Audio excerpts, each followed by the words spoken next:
আলাইকুম এভরিওয়ান। সবাই কেমন আছেন? আশা করছি ভালো আছেন। আজকে নতুন আরেকটি ভিডিও নিয়ে আপনাদের সামনে হাজির হয়ে গেলাম। গত ভিডিওতে আপনারা দেখেছেন চেন সেলাই কিভাবে করতে হবে। আজকের ভিডিওতে আমি শেয়ার করব ডাল ফোট কিভাবে করতে হয়। তার জন্য আমি কাপড়ের উল্টো দিক থেকে সুতা উঠিয়ে নিচ্ছি। আর সুতা যেদিক থেকে উঠিয়েছি আমি ফ্রেমটা ঘুরিয়ে নিচ্ছি। তার উল্টো দিক থেকে আমি ডাল ফোট দেবো, তার জন্য সুতাটা আমি বাম দিকে নিয়ে নিচ্ছি। সুতার ডান দিক থেকে আমি ফোট তুলব। দেখুন, অল্প একটু কাপড় দিয়ে নিচ্ছি। ঠিক এইভাবে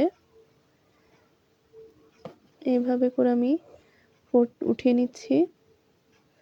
আমি আবারও সুতাটি বাম দিকে নিয়ে নিচ্ছি। ঠিক একই নিয়মে আমি অল্প একটু কাপড় দিয়ে এইভাবে তুলে নিচ্ছি।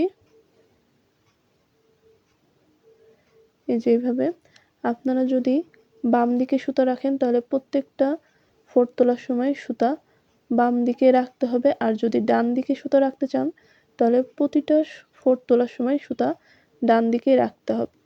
ঠিক একইভাবে দেখুন আমি আবারও অল্প একটু কাপড় দিয়ে ফোট তুলে নিচ্ছি। দেখতে পাচ্ছেন এইভাবে প্রত্যেকটা ফোট আমি বাম দিক থেকে যেহেতু সুতা নিয়েছি সেহেতু আমি প্রতিটা ফোট তোলার সময় বাম দিকে সুতাটি রাখছি। দেখতে পাচ্ছেন এইভাবে প্রতিটা ফোট তুলতে হবে। আপনাদের সুবিধার জন্য আমি আরো একবার ভালো করে দেখিয়ে দিচ্ছি। সুতাটা আমি বাম দিকে নিয়ে রাখছি। এই যে সামান্য একটু কাপড় দিয়ে এভাবে ফোটটি তুলে নিচ্ছি।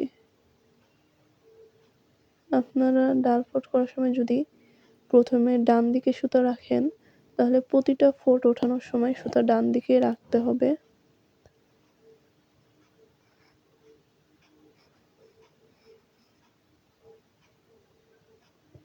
সবসময় খেয়াল রাখবেন সেলাইয়ের সময় যেন ফ্রেমটা অবশ্যই টাইট থাকে, কাপড়টা লুজ না থাকে। তাহলে লুজ থাকলে সেলাইটা ভালো হবে না। সবসময় ফ্রেমটা টাইট রাখার চেষ্টা করবেন।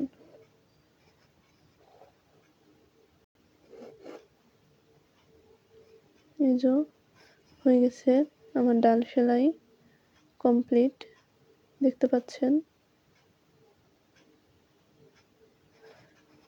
আমার আজকের ভিডিওটা যদি আপনাদের ভালো লেগে থাকে অবশ্যই লাইক করবেন, কমেন্টস করবেন এবং আমার চ্যানেলটি বেশি বেশি সাবস্ক্রাইব করবেন। আগামীতে ইনশাল্লাহ নতুন আরেকটি ভিডিও নিয়ে আপনাদের সামনে হাজির হব। সবাই ভালো থাকবেন, সুস্থ থাকবেন।